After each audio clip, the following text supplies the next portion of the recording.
Hi guys! We got the opportunity to show you Boot Hill early via the Creator Experience server. Keep in mind that the information I'm about to show you is still in the testing period and does not represent the final version. Boot Hill is a character that heavily relies on break effect and speed. He gets crit from his traces to fudge small enemies, but it's not a priority since he can one-shot them when he breaks their toughness. The good thing about Boot Hill is he can keep triggering weakness break damage even if the enemy's toughness is already broken.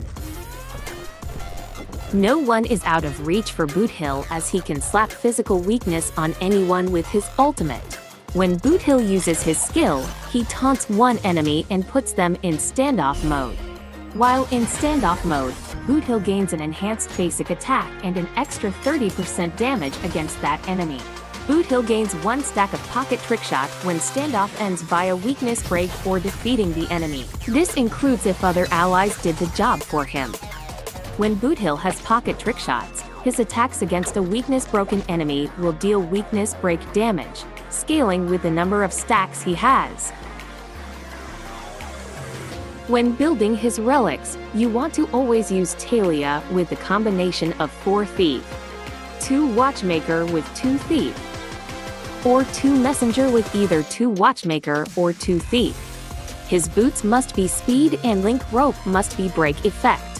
For the rest of them, you can go for crit rate, attack, or physical damage bonus. There's not much difference between the 3, as you can see on the table. So, use the one with the best substats. Boot Hill should have a minimum of 250 break effect, since he'll get the other 50 from Ruin Mei. If you're playing him without her, then Imaginary MC is the second best break effect provider, but not even close to how good she is with Boot Hill.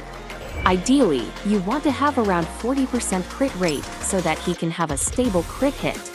The easiest way is to use a crit rate body, but again, crit is not really important, so don't sacrifice break effect or speed for it. His minimum speed with Ruin Mei and his best in slot should be 137 since he'll get to 160 with both their buffs. This will let Boot Hill take action for times in the first 2 cycles. Ideally, go for 149 or 155 speed if you can, to increase the actions he'll take in the 3rd and 4th cycles. Since Boot Hill wants as much speed as possible to play more, Bronya is the perfect support for him. She allows him to take action to more times on each cycle, making Boot Hill go berserk 4 times a turn. Just like Boot Hill, for Bronya to keep this level of support, the more speed she gets the more Boot Hill will move. This will create a team heavy on SP, so throwing in Luacha or Gallagher as healers is super helpful. The perfect team for Boot Hill is Ruin Mei, Bronya, and Gallagher.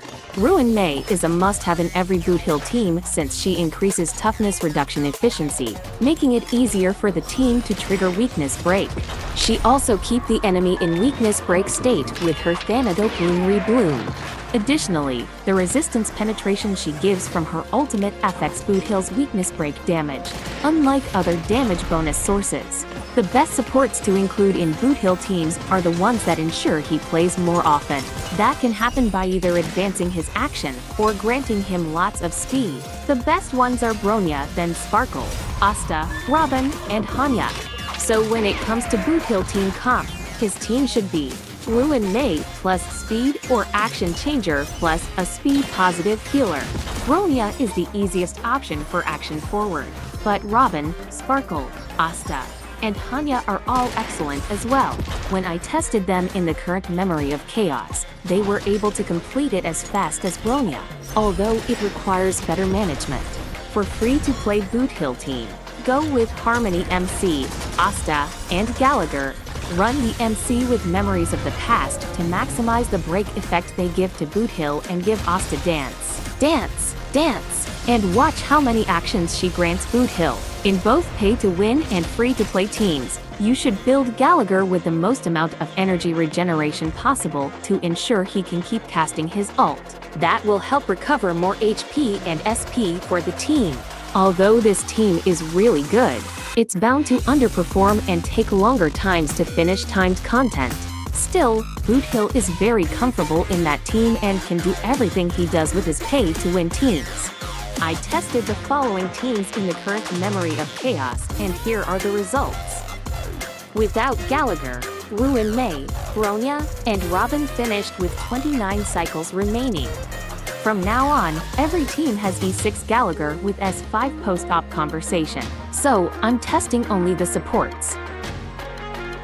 No surprise here, Ruin May and Bronya finished easily with 28 cycles left.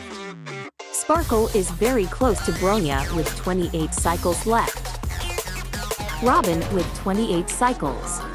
E6 Asta makes Boothill incredibly fast and finished with 28 cycles left. With good management, Hanya with 28 as well. Boothill wasn't as fast as he was with the other supports, but his damage was very high and finished with 28 cycles left. Kayla underperformed but still managed to finish with 26 cycles left. Luca did enough also and finished with 26 cycles. A full free-to-play team barely managed to reach 26 cycles, but it's still a win. Leaving the juicy part for last, this is a comparison between the best Boothill light cones. You can see without break effect, all other light cones are circling around the same percentage. Additionally, his best in slot also gives Boothill 20% defense penetration. So, if you're not planning to pull for Boothill's light cone, then go for any weapon that increases his speed, since none gives break effect at the moment. Boothill is an excellent hunt character who truly emphasizes the weakness break gameplay. He's pleasantly easy to use, and in the proper team comp, he can destroy the enemy while completely disabling the opponent.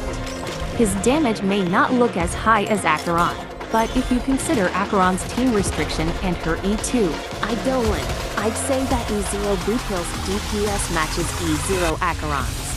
This is especially apparent if you think about how Acheron must run with to Nihility, and can only ult when the team can sufficiently stack debuffs for her.